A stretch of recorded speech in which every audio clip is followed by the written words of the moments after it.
पढ़े लिखे रहेंगे तो अंबेडकर साहब का वो कथन याद रखिएगा, शिक्षा उस शेरनी का दूध है जिसने पिया है वो दहाड़ा है। तो आपको हर हाल में शिक्षा लेना चाहिए, वरना आपको लोग कुचल के चले जाएंगे। अंग्रेज तो छोड़िए, ये भारतीयों ने ये सब कुकर्म किया है। आप जलियांवाला बाग और इसमें देखेंगे तो ज्यादा खून खोलेगा आपको मूला कर्म में, जो भारतीयों ने किया यहाँ पे। और दिल को तकलीफ तो अपने पहुंचाते हैं, गैरों को पता क्या है कि दिल दुखता किससे। ये देश के आपको शर्म आएगी, हमारी संस्कृति पे जहाँ हमें नाज होता है, ये हमारी संस्कृति में दाग है, दाग धब्बा है। जिस तरह चांद में भी दाग है ना, हमारी अपनी संस्कृति पे इस दाग को कभी भूल नहीं सकते हैं कि पूरी दुनिया में एक ऐसा देश था जहाँ मूला कर्म लिया जाता है। देखिए टीचर तो खान सर जैसा होना चाहिए। नीचे जात वालों को बहुत सताए। इजवा जनजाति थी जो SC/ST में आते हैं, इजवा जनजाति। अब एक मंदिर था, मंदिर के सामने क्या थी? सड़क थी। तो इजवा जनजाति के लोगों को यहाँ के लोग जो ऊंचे जात वाले थे वो कहते थे कि तुम इस सामने से नहीं जा सकते, यहाँ से तुम प्रवेश नहीं करते।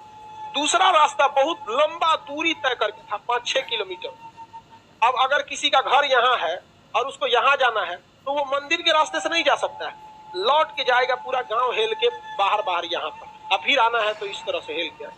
बताइए ये गलत बात था कि? अरे यार, वो छोटा जात बड़ा जात क्या हो? छोटा जात वाला तो बड़ा जात वाले को छू लेता है तो कहते हैं अशुद्ध हो गया, ज्यादा वोल्टेज छोटके में है कि नहीं है? आप बताइए, छोटा जात वाला बड़े जात को छूता है तो क्या कहते हैं? हम अशुद्ध हो। तो तुम्हारे में वोल्टेज है तो तुम बड़ा जात वाला छोटा को छू के शुद्ध करके दिखाओ। नहीं समझे? ज्यादा वोल्टेज किसमें? लेकिन बात हम क्या बताते हैं, छोटे जात को लोगों ने पढ़ने नहीं दिया, इस वजह से वो इस तरह का सवाल नहीं पूछ सकता था। हमरा से पूछे कोई, हम कहते हम ट्रांसफार्मर, तुम बैटरी, टच करा के देखा, भड़का देंगे तुमको यहाँ पे, फिर तुमको शुद्ध अशुद्ध हो जाओगे तुम यहाँ। तो ये लोग बहुत गलत किए, ये गलत बात है यार। आज के वक्त में तो एटलीस्ट ये सोच नहीं होनी चाहिए। क्या छोटा बड़ा जात करते हो, मतलब क्या ही बताया जाए इसको? खुद हिंदू धर्म के शास्त्र में पढ़ी, आपको पढ़ाए ऋग वैदिक काल में जाति का निर्धारण कर्म के आधार पर, उन लोगों ने अपनी फायदा के लिए जाति के आधार पर कर दिया, वंश के आधार पर किया कि नहीं किया? हम ये बात थोड़ी कर रहे हैं, ये तो ऋग्वेद में लिखा है। हम कौन होते हैं भैया बताने वाले की जाति के आधार पर होगा कि नहीं? ऋग्वेद हम लिख ले हैं, जाके पढ़िए ऋग्वेद में, वहाँ एक ही परिवार में 4 जाति के लोग रहते। प्रारंभिक वही है ना, बाद में ना संशोधन कर दिया गया, तो गलत था। यहाँ पर केरल में बहुत अत्याचार हुआ। यहाँ पे केरल का त्रावणकोर का एक राजा था, यहाँ पर इसने दलित महिलाओं को मूला कर्म लगाता था। टैक्स था मूला कर्म। मूला कर्म एक टैक्स था जिसमें दलित लड़कियों और महिलाओं को अपना स्तन नहीं ढकना था, खुला रखना। अगर वो स्तन ढकती है तो उसे टैक्स देना पड़ेगा ऊंचे जात वालों, क्योंकि ऊंचे जात वाले को नीचे जात वालों से अलग करने के लिए ये तरीका लाया गया। अब ये बताइए ये कितना नीच समाज की ये मानसिकता हो सकती है? ये आप कह सकते हैं कि जिस भारत में नारियों की पूजा होती है उस भारत में ये मूला कर्म स्तन ढकने के लिए, और वो भी इस नाते कि तुम दलित हो, कितना गलत है। और इसको देखिए, इस पे कोई बहुत बड़ा बवाल आज तक हुआ है नहीं, लेकिन एक मूवी अगर आ जाएगी पद्मावती, या एक बाजीराव मस्तानी, एक कोई मूवी आ जाएगी, या कोई किसी कंपनी का प्रचार आ जाएगा। अभी एक किसी कंपनी का कोई प्रचार आया था दीपावली को, उसके लिए बवाल हो गया। कभी इसके लिए बवाल हुआ है?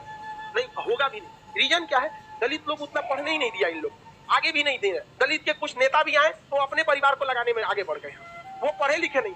यहाँ एक मूवी के लिए बवाल हो सकता है, जिस हम पर्सनली हम बताते ना बवाल की वजह से हम बाजीराव मस्तानी मूवी देखे, हमें ऐसा नहीं लगा कि उसमें क्या था। भले काटने के बाद वो था कि क्या था हमको ही नहीं पता, लेकिन ऐसा उसमें मूवी में कुछ गलत दिखाया गया है। उसमें तो और बहादुरी दिखाया गया कि महिलाओं ने कि देखो भाई मरने के बाद भी हमने क्या किया है, जो गलत था। अलाउद्दीन खिलजी, इससे नुकसान किसको था?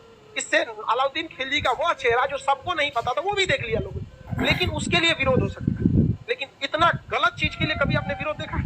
कभी नहीं आता। तो ये उन लोग को आज तक दबाए जाके रखा है। इतना गलत चीज वहां पे मूला कर्म लिया गया, ये एकदम सरासर गलत। और वहां पे जब टैक्स देने गया तो महिला जो थी ना, इस मूला कर्म को हटाने के लिए अपने स्तन को चाकू से काट दी और मर गई सब महिलाएं वहां पर। अब ये केरल ऐसा राज्य था जिसमें पुरुष सती होते थे। जब उनकी पत्नी अपना स्तन काट देती थी, ब्लड गिरने की वजह से मर जाते थे, तो चिता में पुरुष जाके मर जाता था कि हम ऊंचे जात वालों से नहीं लड़ सकते हैं, लेकिन हम अपना शरीर हम भी त्याग देते थे। पुरुष भी सती हुआ है इस देश में, ये ऊंच और नीच जात वाले यहाँ पे। लेकिन इसे, और यही अगर ये कांड किसी ऊंचे जात वाले के लिए कोई दिल्ली सल्तनत का राजा किया रहता, आज न्यूज चैनल पे बैठ के बवाल हुआ रहता। लेकिन दलित है ना भाई साहब, कोई आवाज नहीं उठा पाए।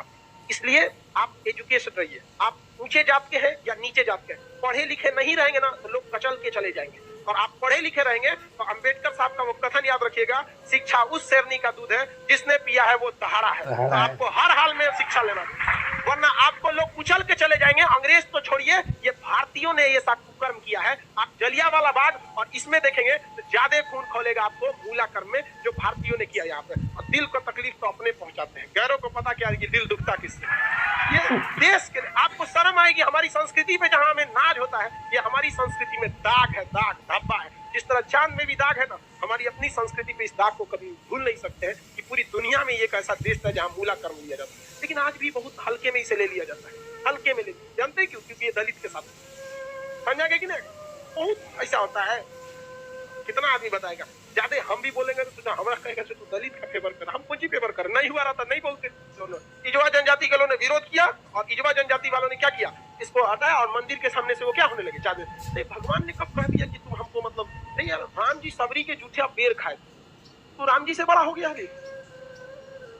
राम जी के पैर के धूल के बराबर है आज के वक्त में, चाहे कितना बड़ा प्रकांड विद्वान, सबरी के जूठा बेर खाए, देखिए जूठा बेर।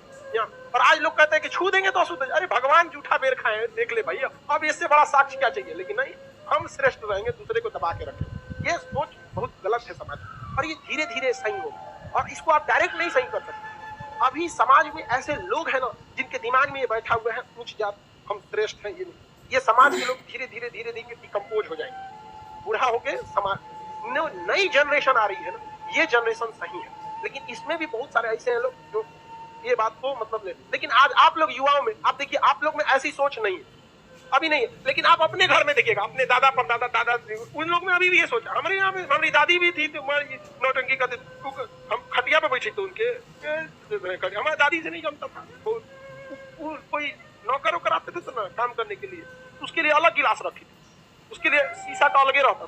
क्योंकि कौन सा तरीका है भाई, आप भी पीने के बाद धुल देंगे, वो भी धुला जाएगा, सब साफ हो जाएगा, इसमें कौन सा बात है। लेकिन ना, मर गई लो, खत्म कहानी। मेरी सच बता, हम तो सोचते हैं ना, कोई मरे तो हम उससे उठा के एक बार पूछे कि आपको ऊंचे जात वाले शमशान में फूंके कि नीचे जात वाला, और जो आपको आग लगाएगा ना वो किस जाति का हो, हरिजन होगा।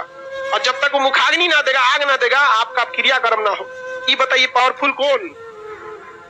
समझा कि नहीं? छोड़ो इस बात को, लेकिन क्या कहिएगा, आप शिक्षित रहिए। आपसे आदमी उम्मीद रखता है कि आप समाज में ये भेदभाव को खत्म कीजिए, क्योंकि आप जिस जाति में पैदा हुए, जिस परिवार में पैदा हुए, इसमें आपका कोई योगदान नहीं। हो सकता है कि आप किसी दूसरे जाति में पैदा हो सकते हैं, तो आपकी ये कोई योग्यता नहीं जिसे आपने अर्जित किया है। ये भाग भरोसे है कि आप ऊंचे जात में है तो कोई नीचे जात में। खैर, अब आगे आते हैं, किसी को कोई दिक्कत नहीं है?